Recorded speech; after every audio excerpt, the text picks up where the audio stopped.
All right, thank you. Good evening and welcome to our District 25 SEL Parent Workshops. Thank you all for joining us on this gorgeous Tuesday night.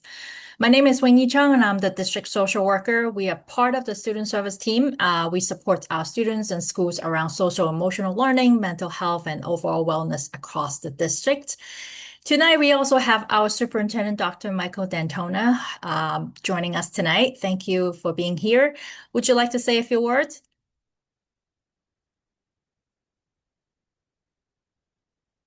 Stop the mic. Okay, well, maybe we'll come back to him. Uh, I would like to also introduce my colleague, Jenny Chang, who has been a great partner in planning this workshop series with me. Jenny, would you like to say a few words? Thank you so much, Wayne. Yes, hi everyone. Good evening. My name is Jenny Cheng, and I am the Family Leadership Coordinator for District 25. I support schools across the district with family-related concerns. I help organize and facilitate monthly meetings to provide guidance and support to our parent coordinators.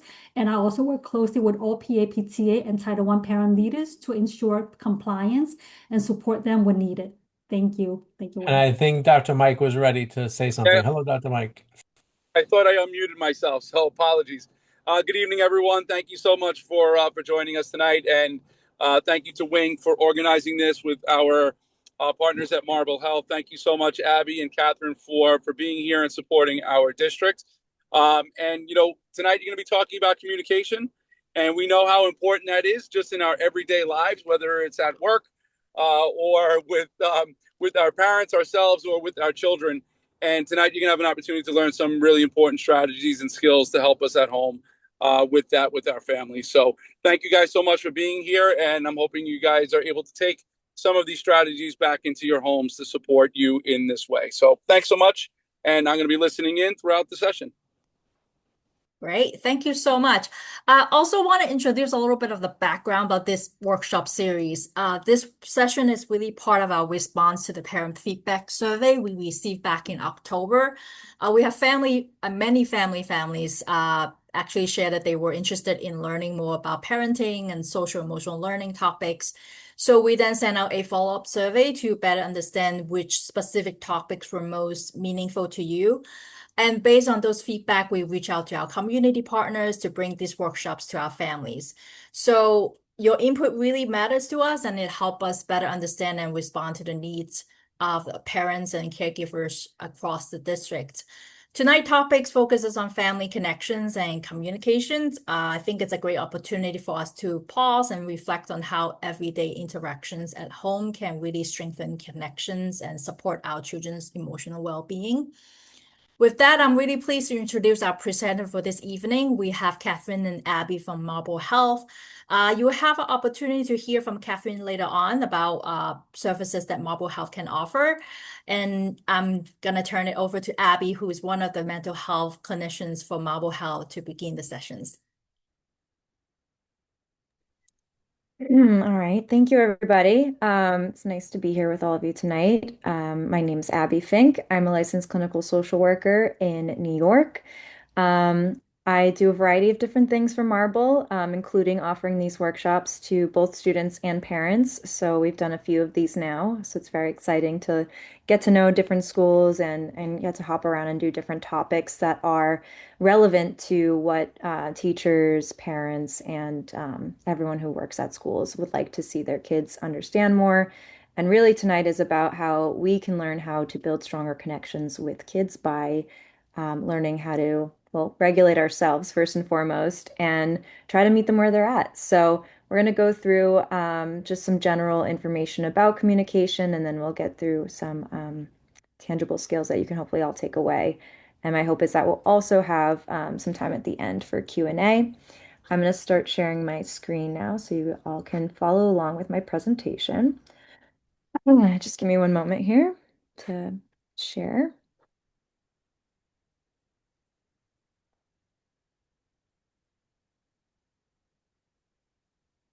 And just let me know if you all can see Yep, looks good. just the slideshow. Okay, perfect. Beautiful. Just want Mhm. to make sure it wasn't like sharing a bunch of other things. Just the slideshow. Perfect. Um, And if you have questions, we might not have time to get to all of them, but feel free to pop them in the chat just so we can track those and try to get to them at the end.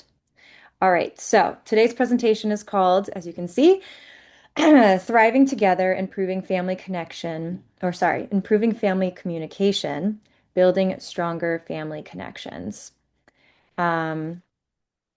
I'm going to go through the agenda first. I always like to start with a little agenda at the beginning of my presentations. So we're going to talk about why does communication even matter? I think we all know why it matters, but we just want to make sure we're all on the same page and just have a good review of why are we even here? Why is this important? And then we'll get into some habits to strengthen family bonds.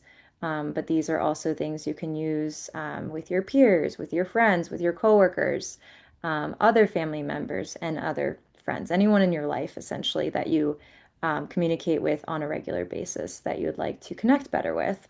And communication tips for connection, and then we'll get into more specifics on Marble Health and the services that we offer. Why does connection matter? So I really like this framing here where it says a family is a team that does life together. I think that's a really powerful way to think about it because when things get really hard, when there's conflict or when there's stress, it's really, really easy to feel like you're on opposite sides, right? It's really easy to feel like it's like us versus them, especially as kids are getting older and they may be wanting to be more independent. They may be talking back a little bit more, kind of pushing boundaries a little bit more, wanting to be out more with friends. So it's hard to feel like sometimes you're on the same team. So connection is really what helps us remember that we are on the same team, even if we don't always agree. Connection, in other words, is also what reminds us that even that when things get escalated and tension rises, it's the foundation of connection that keeps us from losing each other in those moments. Just remembering, even though we are disagreeing or we have different communication styles, even though things feel like they're getting really tense right now, it does not mean that we don't want the same goals in the end to get along, to get things done, to compromise. And so that's what we're really talking about here is how do we build and maintain that connection, not just put band-aids on find quick fixes. How do we build a sustainable long-term connection with our children, with our teens, especially when life for caregivers can get really busy and can get really messy and sometimes very difficult to keep that connection really strong all the time. Why does connection matter? Well, the obvious piece here, when kids feel connected at home, it makes a significant difference in how they function in the world. So it helps them regulate their emotions more easily. So for example, learning how to feel or feeling more connected at home can help kids feel like they can actually work through hard feelings rather than constantly trying to avoid hard feelings or lashing out, acting out impulsively, ignoring any other impulsive or maladaptive behaviors you can think of. But shutting down can be a really big one, or acting out in anger, not facing what's actually beneath that anger. So when they feel more connected, which is why all this matters so much, is because it can lead to communicating more openly. It can mean less guessing, like if there's slamming doors and not talking to you, there's that guessing game of like what's going on, what's wrong, or them bottling things up, thinking, well, my feelings don't matter or it's not a big deal. And maybe in the moment, it might not feel like a big deal, but it's that bottling up over time, not being able to regulate themselves and face the emotion head on and actually understand it and put a label to it. And also, very importantly, it may make it easier for them to come to you rather than at the brink of a, meltdown and something really big happens. They come to you ahead of time. Hey, I'm not feeling so great. I'm sad. I'm feeling frustrated. This is what's going on. And the last point here really is big, more likely to turn to caregivers during difficult times, because as I mentioned earlier, as kids get older, especially teens, one of the biggest fears a lot of caregivers have is thinking about, is my teen going to come to me when something's wrong? Are they going to come to me when they're having issues with friends, issues with dating, issues with school, um, any kind of like mental health struggle or something that doesn't feel right to them?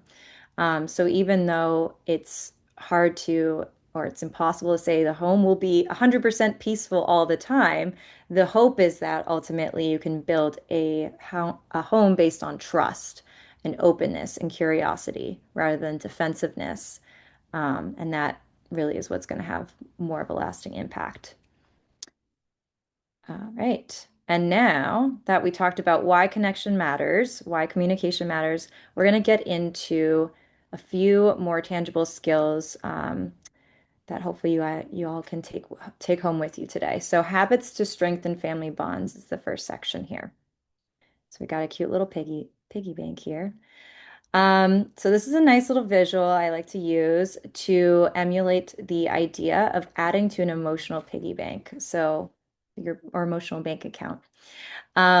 So this is a metaphor for thinking about your relationship with your child like or teen like a bank account. So think about it, every positive interaction that you have with your kid, whether it's a hug, a moment of laughing together, a moment of feeling like you're really present with them, you're really listening to them, you're showing up for something that matters. Maybe you showed up for their soccer game, or, you made time to go to the movies or had quality time with them. That is, think of that as a deposit. So it can be something bigger, like going somewhere together. It can also just be something simple at home, a hug, like I said, a moment of laughing about something that you saw, silly show, whatever it might be. Um, and this was derived from a researcher and therapist named John Gottman. So that's why you see a little parentheses saying Gottman at the bottom. So I didn't make this up.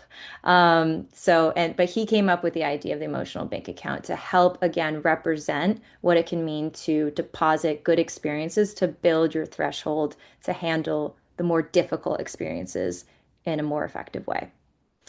So that's the deposit part. And then with every conflict, which obviously conflict is inevitable, with every conflict, which can include maybe some harsh words that were exchanged, any moment of disconnect where you feel like your kid ignored something or you ignored something, or yeah, you just did or said something you really didn't mean, but it was the heat of the moment and that's you were acting from your emotions.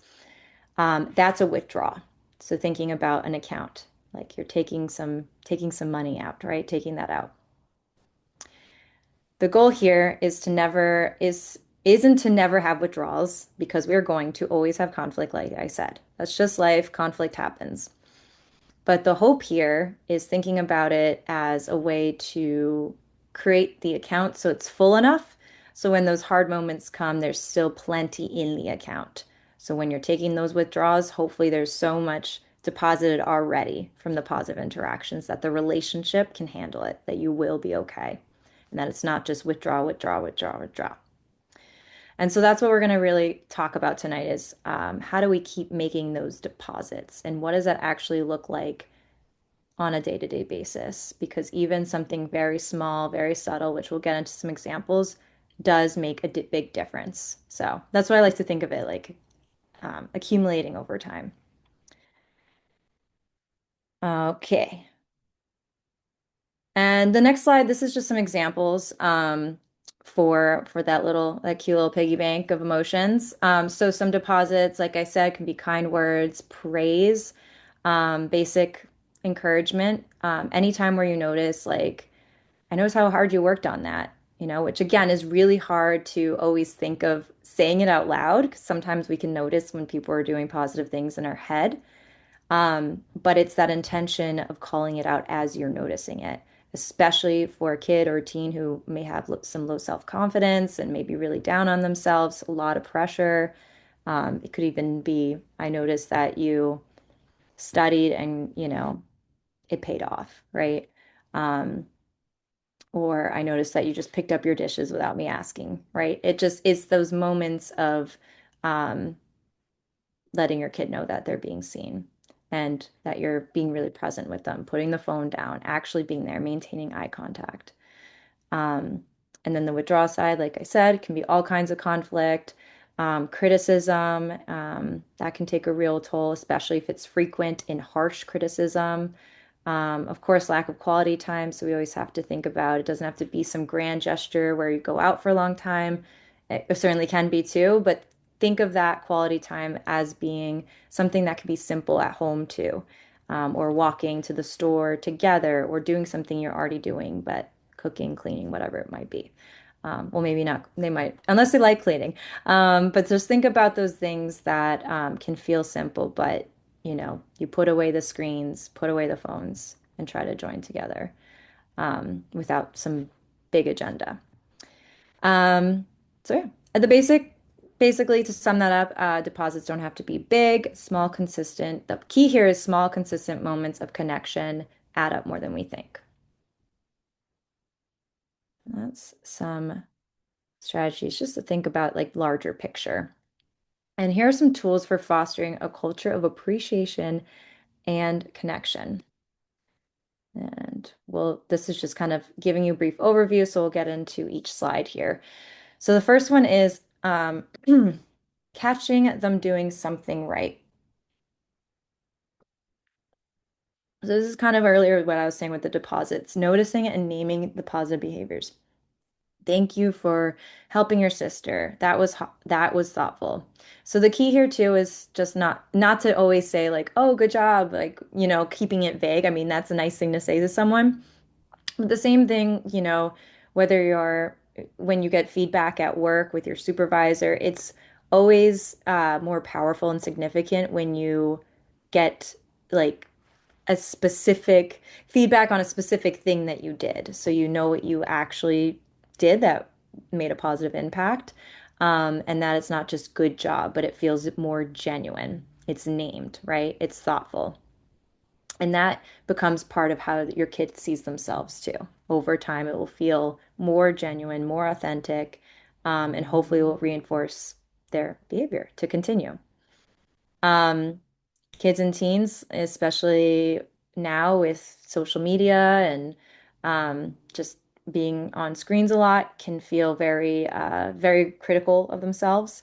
And at school and other spaces, they may feel like they're always being corrected. So the key here is to try to flip that script and actively look at what they're doing well. And if you forget, which is easy to do, especially if you're really stressed yourself, it could be helpful to take some notes, jot some notes down. What are you looking for? Or what's something that you know that your kid is actively trying to improve? And then, verbalizing that to them that, hey, I noticed that you actually are cleaning your room more frequently. You actually are talking to your teacher when you need help studying, that sort of thing. So my challenge for all of you with this is to try and catch them doing something right at least once a day and see what happens. And maybe they might not be used to it, so they might not take it seriously at first. But that's the thing with a lot of these tools and strategies. They might feel awkward, they might feel unfamiliar. But the key is to start small and know that, consistency is really the biggest piece here. So here's another example of a ritual or a habit that you could try to enforce more at your house, encourage more of daily family gratitude. So this one's really simple and effective. Gratitude goes a long way. Self-gratitude, expressing gratitude towards others. And this can also be small, like, hey, I really appreciate that you helped clean up earlier, or I really appreciate that you told me how you're feeling. Could be anything that gives you a moment of recognizing them, of feeling grateful for them. Gives them a chance to feel appreciated, which is awesome for their self-confidence and feeling like they belong in the family. And it also models for them what gratitude can actually look like. And as caregivers, you're also included in this practice. So if your kid says, I appreciate that you made my favorite dinner, or thanks for coming to my game, that feels good too. So just remembering, hopefully you can receive it on the other end, or you have received it, and just how good it feels. And it's not very hard and it's very simple, right? So again, I encourage you, if you are worried about forgetting to keep a little gratitude journal, write it in your phone, write on a piece of paper, and try to make a diligent effort on that piece for everyone in the family, everyone around you. Um, I see you moments. These are brief, and all of these kind of tie together, but we're kind of breaking it down a little bit more just to see, what tools might resonate with you the most. But these can be brief but meaningful affirmations that show that you're paying attention to the other person's experience. So the example here, I know today was tough. I'm proud of how you handled it. And that's maybe what takes like 10 seconds at most to say. But what your kid hears is that you saw that it was hard for me, you didn't miss it, and you believe in me. So these moments don't require a long conversation. You don't have to sit for a while. You certainly don't have to fix anything or have any answers. This is not trying to find solutions or anything like that. I mean, that can come later, of course. But the key here is to practice mindfulness. I'm here if you want to talk. I'm not going to pressure you. I'm not going to push you. I'm going to meet you where you are. Because oftentimes, too, with kids and especially teens, if we push them to talk about things they don't want to talk about, which happens a lot in therapy when I work with kids and teens, um, it's there. That's not the way to effectively build the trust to get them to be more vulnerable and open up. That, in fact, often even with good intentions on whoever's, trying to get them to open up, you can have good intention, but the impact doesn't it can feel like they're being swarmed or overwhelmed or, emotionally claustrophobic a little bit, or feel scared because they might feel like they'll get in trouble or, what the outcome may be or that you won't understand. So this can hopefully open up that pathway of having them know that you are paying attention, you are watching, you are present, and they have agency to, open up when they also feel ready and be able to work through it. Um, let's see.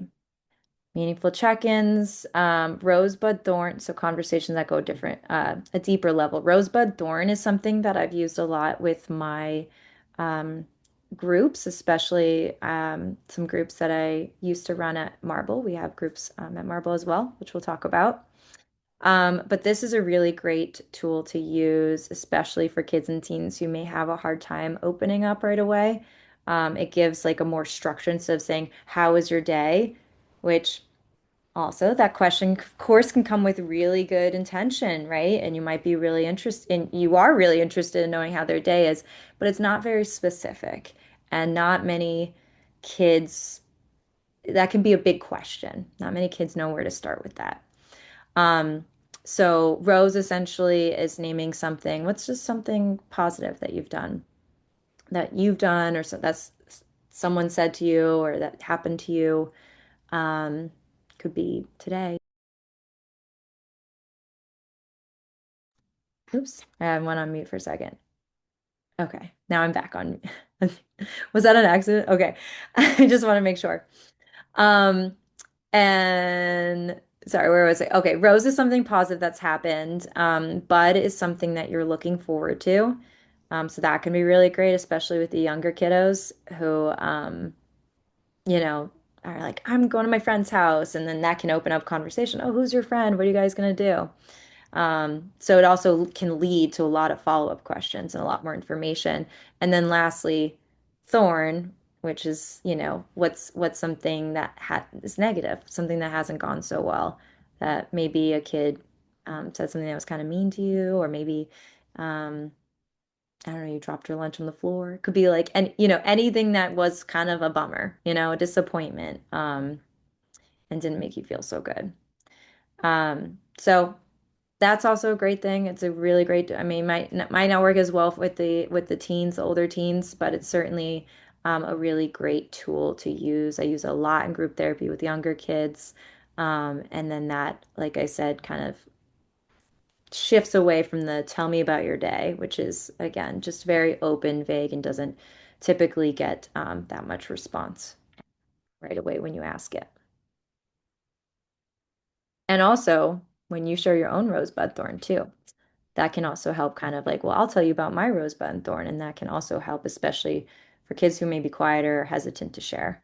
Um, I found that that's very, very helpful too for them to hear.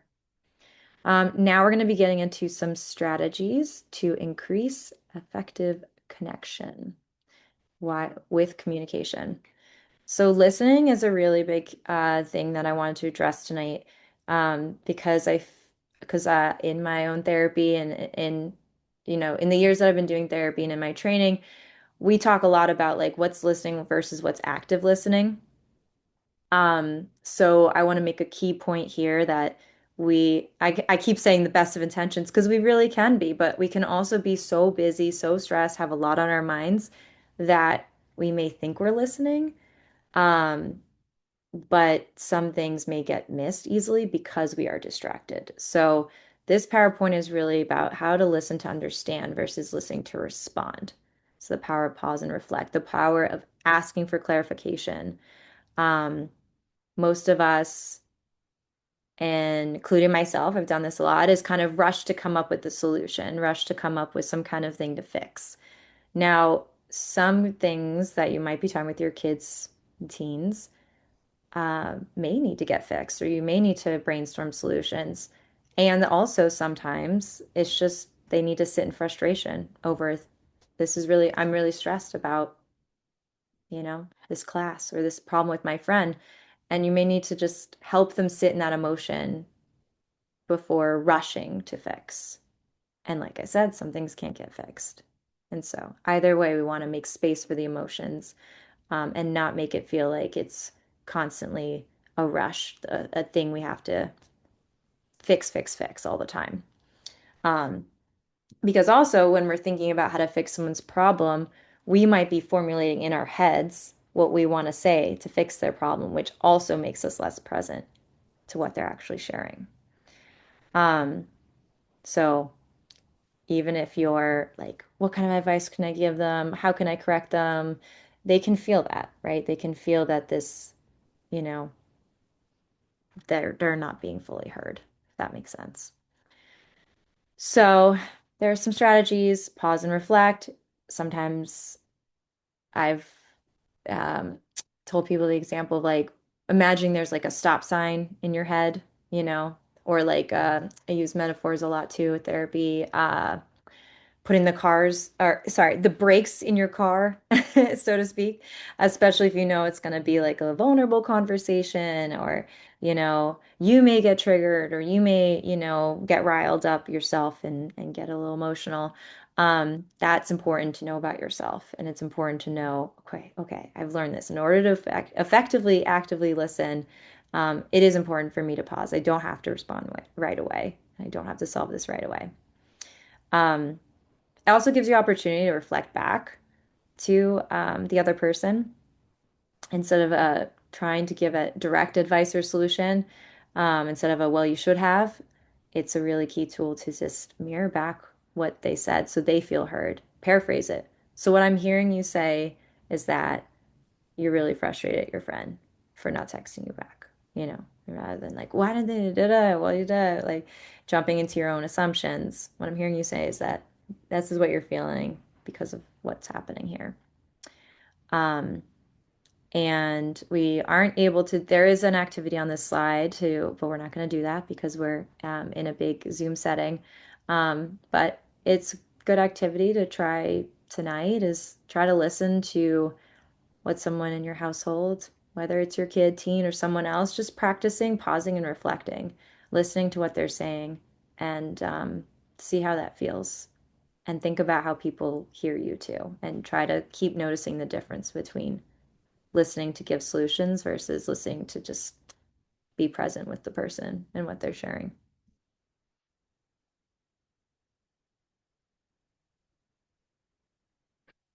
As I said, feelings aren't something to be fixed, but rather to be seen and kept company. So here are just some more examples of other validating responses you could give to a kid or teen who's trying to communicate something, especially something that is giving them confusing emotions, right? That they need someone to sit with them in that. Um, we can be very wired to fix as caregivers, so I do want to validate that. There is a lot of urgency in wanting to immediately make things better and offer a solution, silver line it, but that can also be that with good intentions, that can come off as invalidating because if we're trying to always find a positive spin to something that actually is bothering them and making them sad, that can almost make it sound like in their head, like, oh, they don't think it's a big deal, so maybe it's not. Um, or like, I guess I shouldn't be feeling this way, rather than sitting with them and saying, yeah, it makes sense that you're sad. I'm sorry to, you could, of course say like, I'm sorry to hear you're feeling sad. I'm sorry to hear you're feeling anger and frustration. And that makes sense given what you shared to me. Um, so that can also be another strategy for the pause and reflecting. Um, and yeah, I just want to also remind everyone that, when a kid and anybody feels validated, it actually leads most of us to calming down faster because we're not fighting to be understood. That's the thing too. If we don't feel like we're being understood, we can either shut down or we can also, express ourselves in a loud way or, feel like we have to get defensive. It's like, why don't you understand me? So either way doesn't really work with feeling what we're looking for, which is for someone to just, you don't have to personally understand, of course, but to just have empathy and provide that space. Yeah, so try it out. Try out some of these validating responses and see how slowing things down and not trying to fix things can really change a conversation. And make sure that's the next one, right? Okay. So speaking so others can hear you. How we say something often matters than what we say. So this is important to not just think about everything we said sounds great, like it makes sense you're frustrated, I hear you, all those things.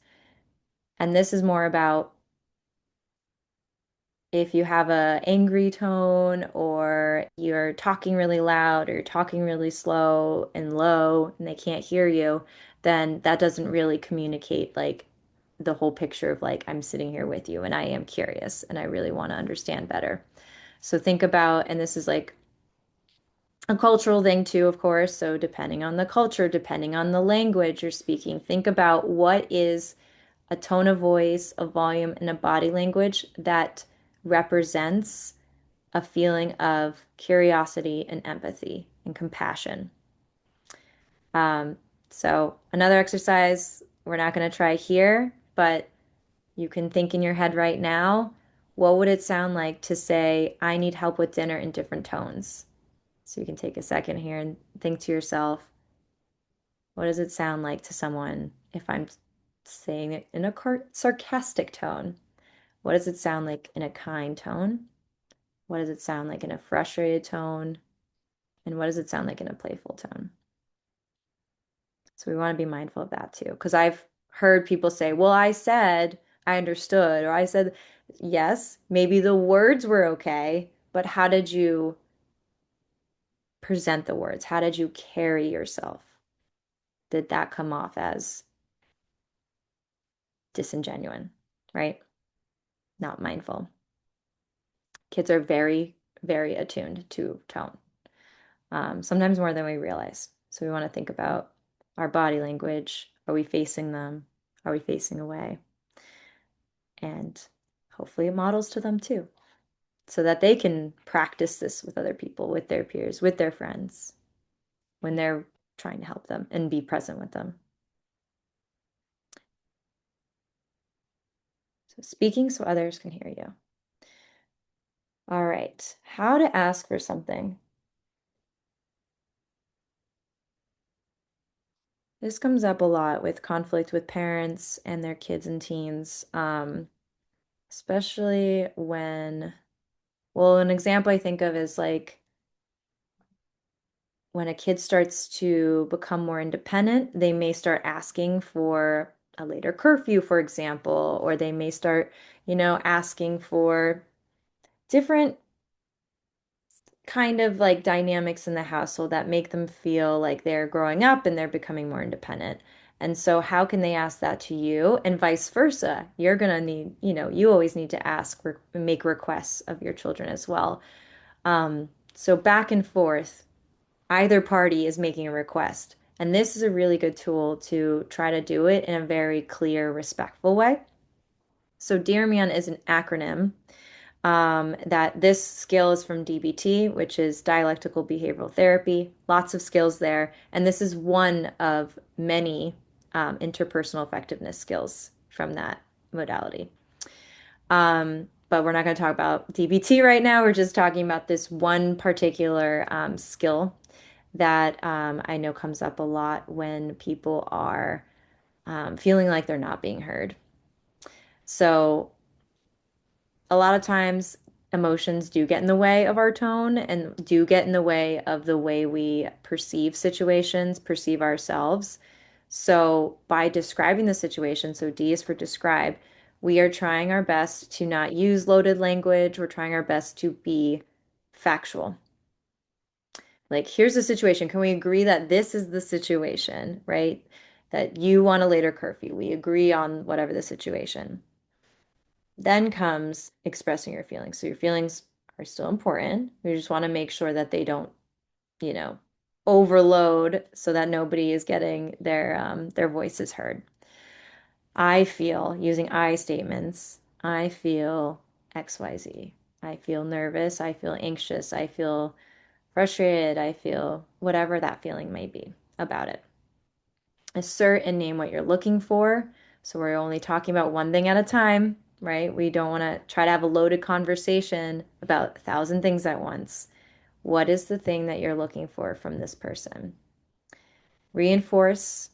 So say the positives that would come from it. If you do this, I would feel more comfortable. If you want to stay out late with your friends, I want to have you have a earlier curfew, or maybe it's a compromise of like calling, texting, keeping me in the loop. Mindfully staying focused on your goal. So that's what I was saying. Don't get sidetracked, even when it gets tense. Oh, the other day you did this, da, da, da.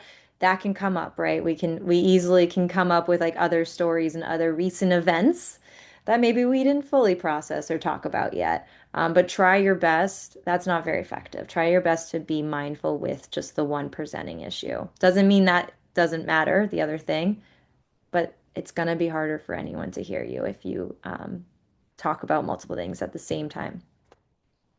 Appearing confident, even if you don't feel it, posture and tone matter, and negotiate. Of course, there's some situations with your canteen that it's no negotiation, but if there are certain situations where there can be some negotiation, meet them where they're at. Look, we're on the same team.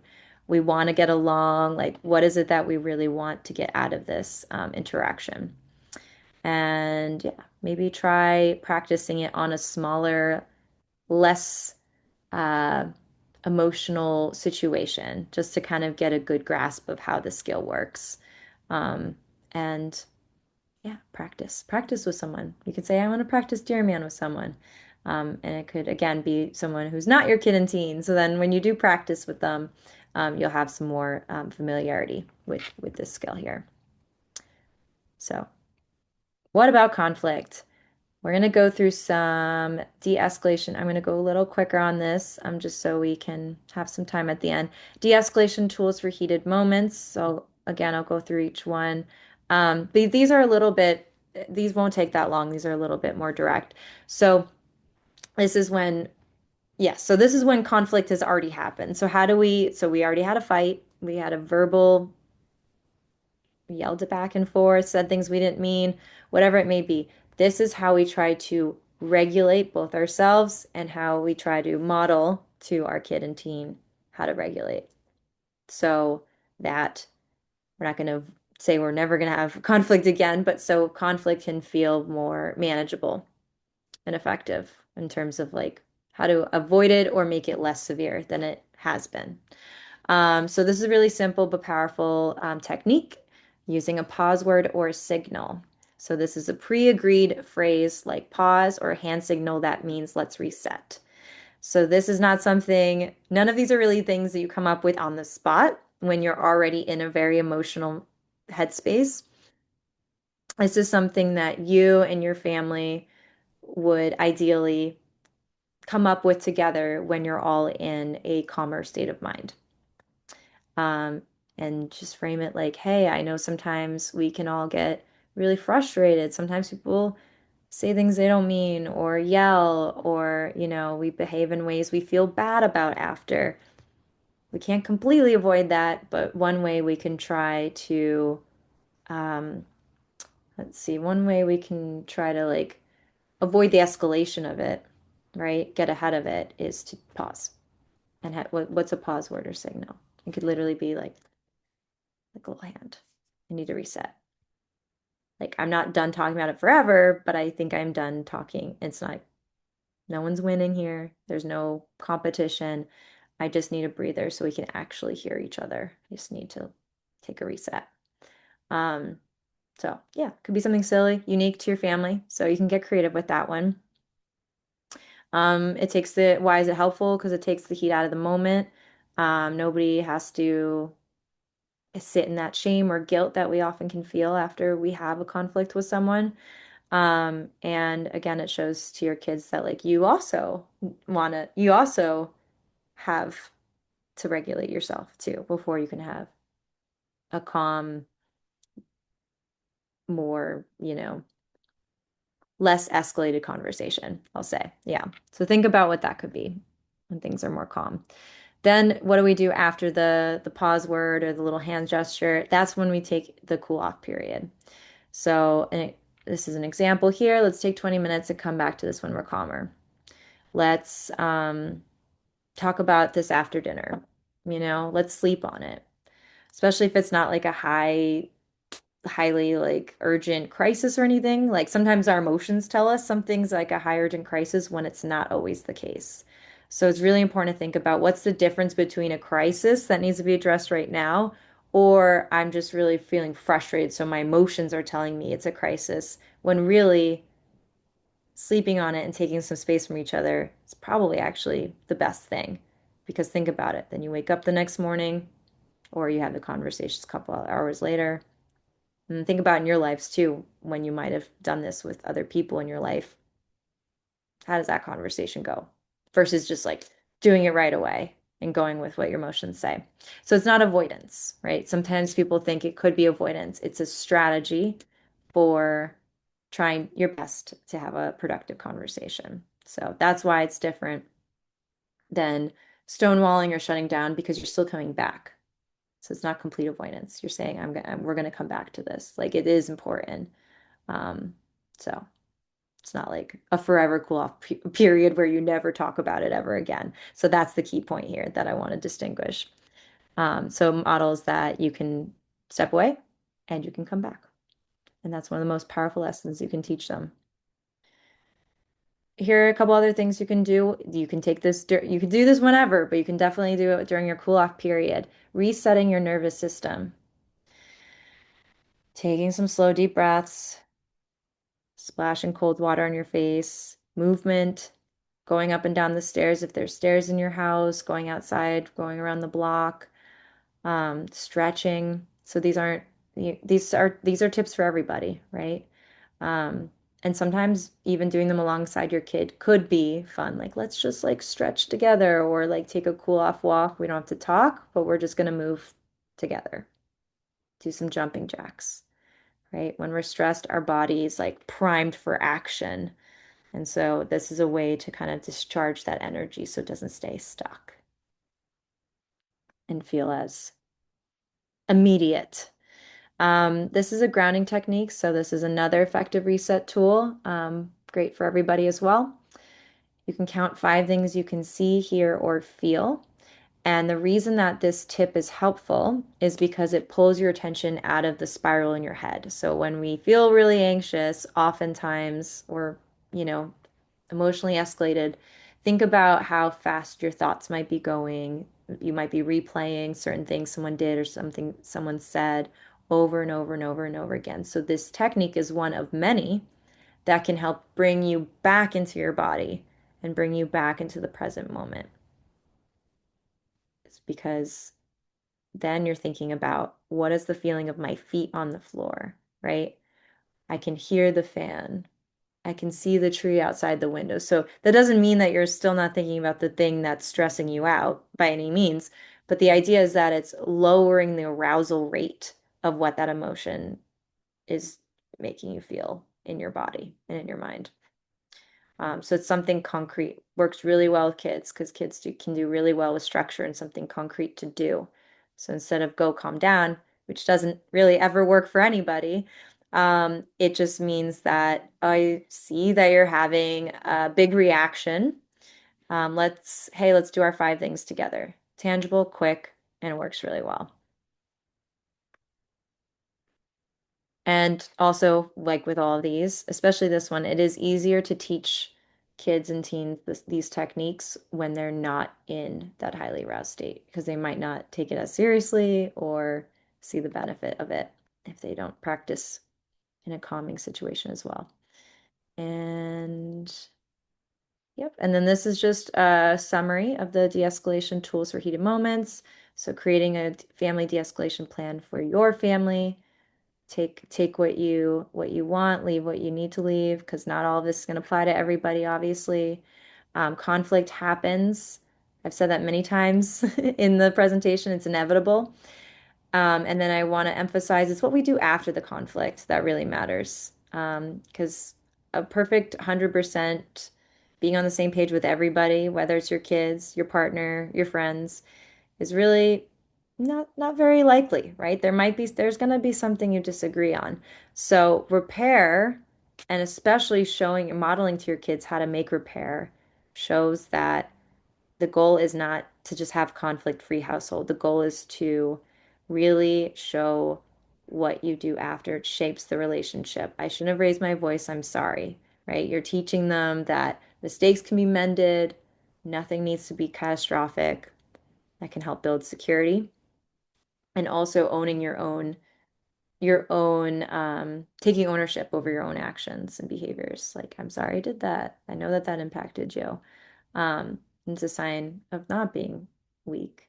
It's a sign of strength and hopefully shows them that, oh, it's okay for me to also take accountability, right? When I make a mistake and cause conflict or add to a conflict.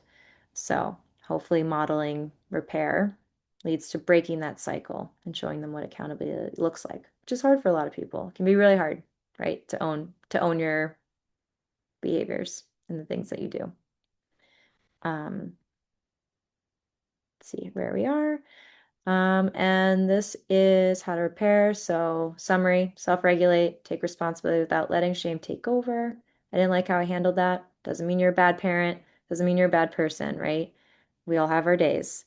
Same with them. You want to say they're a bad kid for doing something that wasn't effective.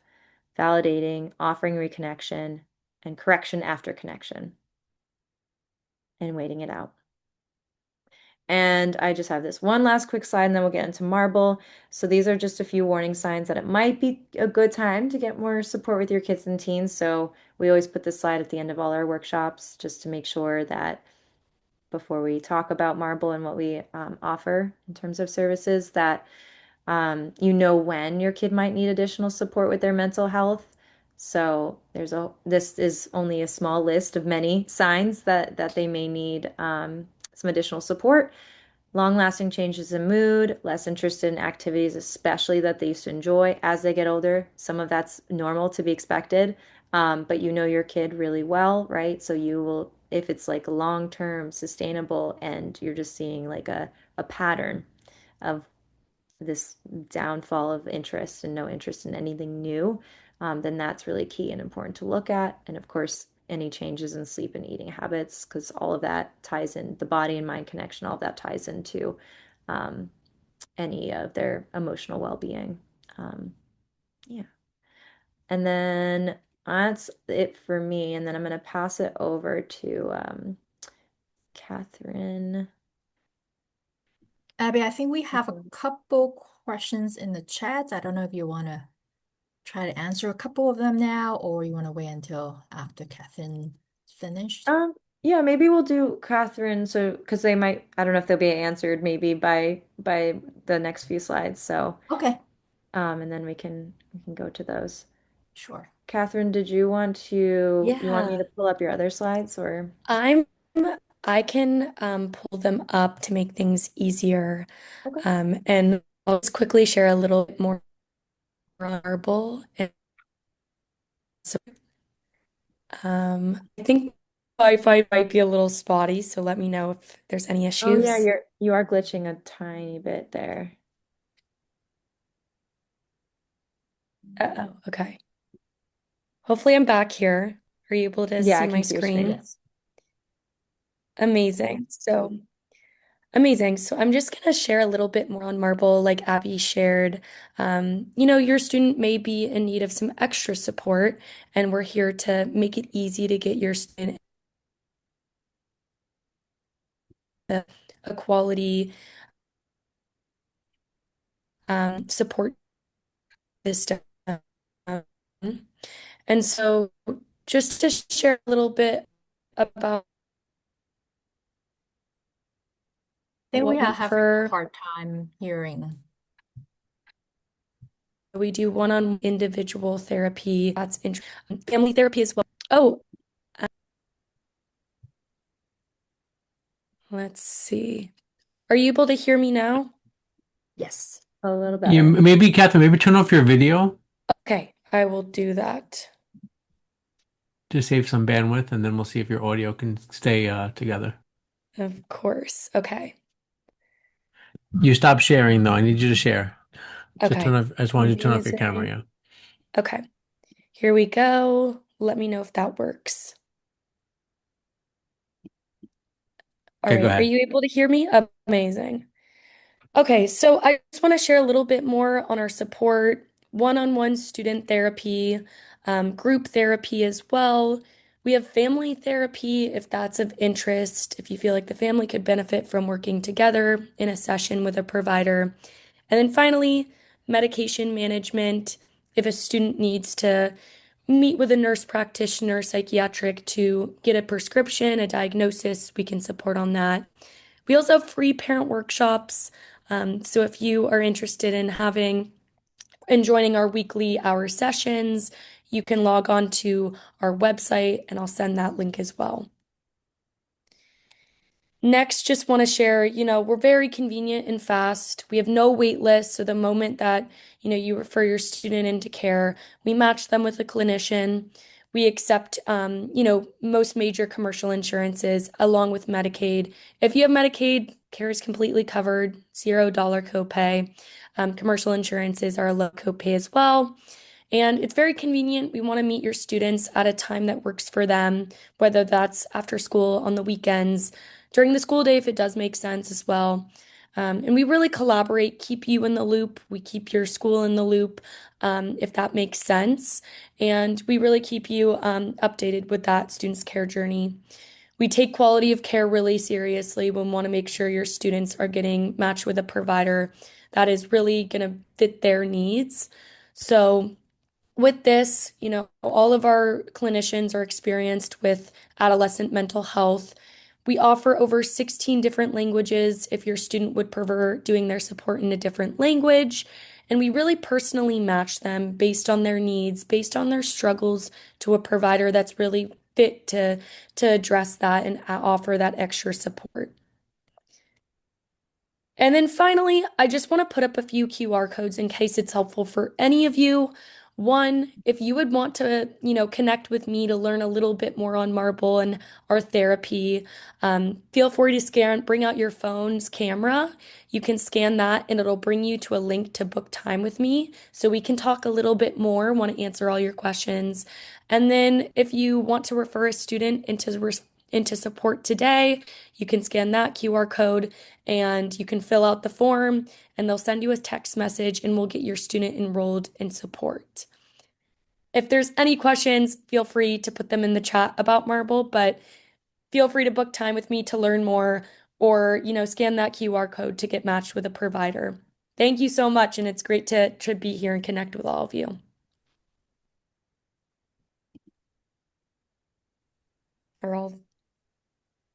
Thank I'm you gonna so leave much, this up Catherine. because I I think I have already answered one of the questions about therapists for parents. I know that they do provide services for adults and children.